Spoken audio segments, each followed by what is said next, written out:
Assalamualaikum warahmatullahi wabarakatuh. Perkenalkan, nama saya Dewi Nurramana. Saya dari Prodi S1 Keperawatan angkatan 2021-2022 dengan nomor NPM 212201032. Di sini saya akan menjelaskan mengenai struktur dan bagian dari sel prokaryotik, serta saya akan memberikan video proses penggambaran dari sel prokaryotik.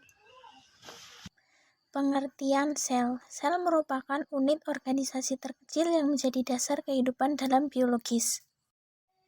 Pada awalnya, sel digambarkan pada tahun 1665 oleh seorang ilmuwan Inggris, Robert Hooke, yang telah meneliti irisan tipis gabus melalui mikroskop yang dirancangnya sendiri.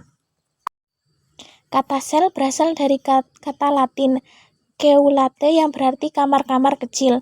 Anton van Leeuwenhoek melakukan banyak pengamatan terhadap benda-benda dan jasad-jasad teknik dan menunjukkan pertama kalinya pada dunia adalah kehidupan di dunia lain yang belum pernah dilihat oleh manusia. Struktur dan fungsi sel.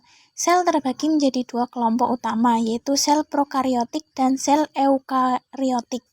Kedua jenis sel tersebut sama-sama mempunyai perintangan selektif atau membran plasma dan sitoplasma. Sel prokaryotik. Istilah prokaryotik berasal dari kata Yunani pro dan karyon. Pro artinya sebelum dan karyon artinya inti. Jadi sel prokaryotik berarti sebelum inti. Bagian dalam sel prokaryotik disebut sitoplasma. Sel prokaryotik tidak memiliki nukleus sejati karena bahan intinya masih tersebar di dalam sitoplasma dan belum diselubungi oleh membran inti.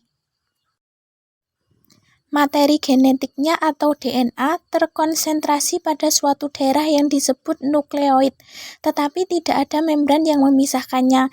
Daerah ini dari bagian sel lainnya. Campbell 2008. Ciri-ciri sel prokaryotik sendiri diantaranya: 1. Memiliki membran plasma, memiliki nukleoid atau DNA dan RNA. 2. Memiliki sitoplasma. 3. Tidak memiliki membran inti dan sistem endomembran. 4. Sel prokaryotik secara umum memiliki ukuran yang lebih kecil dibandingkan sel eukaryotik. Setiap prokaryotik merupakan sel tunggal, tetapi akan sering terlihat dalam rantai atau kelompok sel yang berjumlah ratusan. Contoh sel prokaryotik adalah bakteri Escherichia coli. Albert 2002. 5. Dinding sel. Dinding sel merupakan bagian terluar dari sebuah sel. Struktur dinding sel terdiri dari peptidoglyka atau senyawa ini menyebabkan dinding sel bersifat kaku, lipid atau lemak, dan protein. Fungsi dari dinding sel ialah memberi bentuk sel yang tetap karena sifatnya yang kaku. Sebagai pelindung, terdapat pori-pori jalan keluar masuknya molekul-molekul dan mengatur pertukaran zat serta reproduksi, menurut Campbell 2008. Keenam, membran plasma. Membran yang menyelubungi sitoplasma. Struktur membran plasma yaitu terdiri atas molekul lemak protein, berfungsi sebagai pelindung molekul sel terhadap lingkungan, dan mengatur transportasi air serta zat-zat terlalut dari luar dan ke dalam sel, menurut Campbell 2008. Selanjutnya yaitu nukleoid, merupakan wilayah yang merupakan tempat DNA yang sel terletak atau tidak terselubung membran. Campbell 2008. Sel prokaryotik adalah ribosom yang tersusun dari RNA dan protein. Ribosom merupakan tempat berlangsungnya sintetisa protein, menurut Campbell 2008.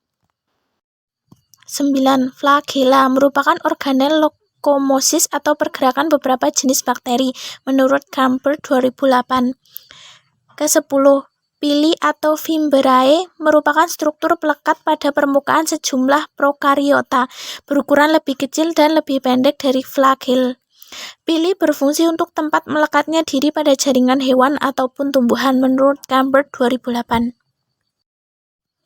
Sekian penjelasan mengenai struktur dan bagian dari sel prokaryotik.